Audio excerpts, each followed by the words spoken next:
Good morning all of you. नमस्कार, जय माता दी and welcome back to my YouTube channel. दोस्तों, आज हम चर्चा करेंगे सेक्शन 206 ए बी की। 206 A be introduce by the finance act 2021। अब हम बात करेंगे कि ये किसको टारगेट किया गया है। ये उन लोगों को टारगेट किया गया है जिन लोगों का ऑलरेडी टीडीएस कटता था बट वो लोग रिटर्न फाइल नहीं करते। तो अब रिस्पॉन्सिबिलिटी डायरेक्टर की बढ़ा दी गई है, डायरेक्टी को टारगेट किया गया है। तो आज हम इस वीडियो के अंदर पूरा सुनने जा रहे हैं। तो हम चर्चा को शुरू करते हैं। 206 A be introduce by the finance act 2021 which is applicable from 1 जुलाई 2021, जो कि कुछ ही दिनों में आने वाली है दोस्तों। तो प्लीज इस वीडियो को ध्यान से सुने कि हम किस किस पे ये एप्लीकेबल होता है। पहले हम बात करेंगे स्पेसिफाइड पर्सन्स की। स्पेसिफाइड पर्सन्स यानी कि जो लोग कवर होते हैं। स्पेसिफाइड पर्सन्स में 3 पॉइंट इन्होंने डाले हैं, ध्यान से सुनना। फर्स्ट पॉइंट कि लास्ट 2 ईयर का रिटर्न लोगों ने फाइल ना किया हो। जिन लोगों ने लास्ट 2 ईयर का रिटर्न फाइल नहीं किया वो पहले पॉइंट में कवर होते हैं। पॉइंट नंबर 2 कहता है कि 139(1) के अंदर उसकी डेट एक्सपायर हो चुकी हो, ड्यू डेट। यानी कि 139(1) क्या कहता है, due date of filing of return. जैसे इंडिविजुअल की रिटर्न जुलाई की होती है, ऑलवेज अगर कोई पैंडेमिक या कोई सिचुएशन बनती है तो ड्यू डेट्स को बढ़ा दिया जाता है। अभी हम ड्यू डेट की बात लेके चलते हैं, जैसे कि 31 July is a due date of the individual. अब हम बात करते हैं दोस्तों, ये जून नहीं चल रहा, मानते हैं एग्जांपल लेते हैं कि अभी हम आ गए अगस्त के अंदर। अगस्त में आ गए और अगस्त में हमने किसी बंदे ने अगस्त तक रिटर्न फाइल नहीं किया। अब मैंने अमाउंट डायरेक्टरी को अमाउंट देना है या क्रेडिट करना है या कोई इनकम देनी है। तो उस केस में हम क्या करेंगे, हमने ये चेक करना है अगस्त में अगर वो रिटर्न की डेट निकल चुकी है तो सेक्शन हम उसको उस साल को भी, यानी कि प्रीवियस ईयर का रिटर्न जो इधर फाइल करना था 139(1) में, अगर नहीं किया तो उसको 2 साल के अंदर इंक्लूड कर लो। थर्ड पॉइंट की हम यहाँ पे चर्चा करेंगे। कहा गया कि टीडीएस एंड टीसीएस दोनों अमाउंट मिलके 50,000 और 50,000 रुपये से ज़्यादा पिछले 2 सालों के अंदर अगर कटा हुआ है और रिटर्न फाइल नहीं है, तो कौन से लोग टारगेट हुए, जो लोग रिटर्न फाइल नहीं करते। तो ध्यान से अपनी रिटर्न फाइल करें।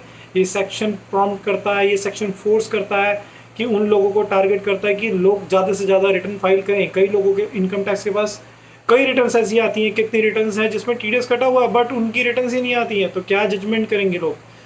तो अब सारी चीज़ों को ट्रांसपेरेंट और ईजी करने के लिए, ज़्यादा केसेस ना लगे, लोग रिटर्न फाइल करें, इस सेक्शन को लाया गया। 1 जुलाई से सेक्शन एप्लीकेबल होता है दोस्तों। और अब हम बात करेंगे रेट क्या होगा। अगर नेचुरल सी बात है, इस टारगेट किया गया इस टीडीएस पे उन लोगों को, तो कुछ तो पेनलाइज करेंगे।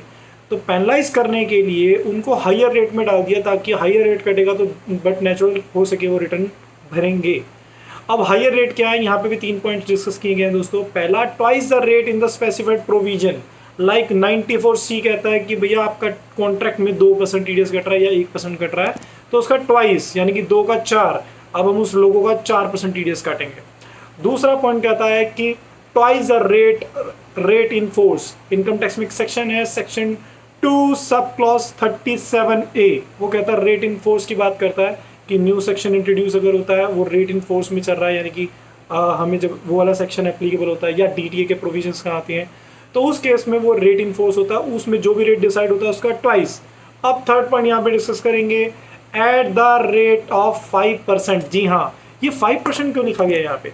अब एग्जाम्पल लेते हैं, कॉन्ट्रैक्ट के केस में कई लोगों का 1% या 2% टीडीएस करता है, तो वहाँ पे अगर ट्वाइस भी करते हैं तो 1 का 2 या 2 का 4 होता है। तो इसलिए कि मिनिमम 5% टीडीएस तो एटलीस्ट सरकार के पास जाए। तो इन तीनों कैटेगरी में से जो भी हायर होगा उस पर हम टीडीएस काटेंगे। अब ये सेक्शन कुछ सेक्शन के ऊपर एप्लीकेबल नहीं होता, जहाँ पे आपका टीडीएस कटा हो तो उसको 50% या किसी कैटेगरी में नहीं लेना या इनकम में भी नहीं लेना। अजम्पशन कौन कौन सी है बताते हैं। 192 की सैलरी की, 192A जो कहता है pre mature withdrawal from the PF, और 194B winning of lotteries games, जो गेम से पैसा आपने अर्न किया, लॉटरी से अर्न किया, वो सेक्शन कवर होता है। 194 again double B winning from horse races. 194LBC income against investment in securitisation trust, जो सिक्योरिटीज में आप इंटरेस्ट या इनकम अर्न करते हैं। 194N payment of credit amount और अमाउंट इन कैश। ये 194 अभी पीछे आया था। ये सेक्शन क्या कहता है, कहता है कि 1 करोड़ से ज़्यादा का अगर आपका विड्रॉल है फ्रॉम द करंट अकाउंट तो आपका टीडीएस कटेगा। अब उस TDS के ऊपर हमने ये ट्वाइस लगाने की जरूरत नहीं, ना ये कैटेगरी, ये सारी कैटेगरी एग्जम्पशन लिस्ट में आती है, ये सभी सेक्शनों या इनकम के ऊपर ये सेक्शन एप्लीकेबल नहीं होता। अब हम बात करेंगे कि इससे चेंज क्या आने वाला है।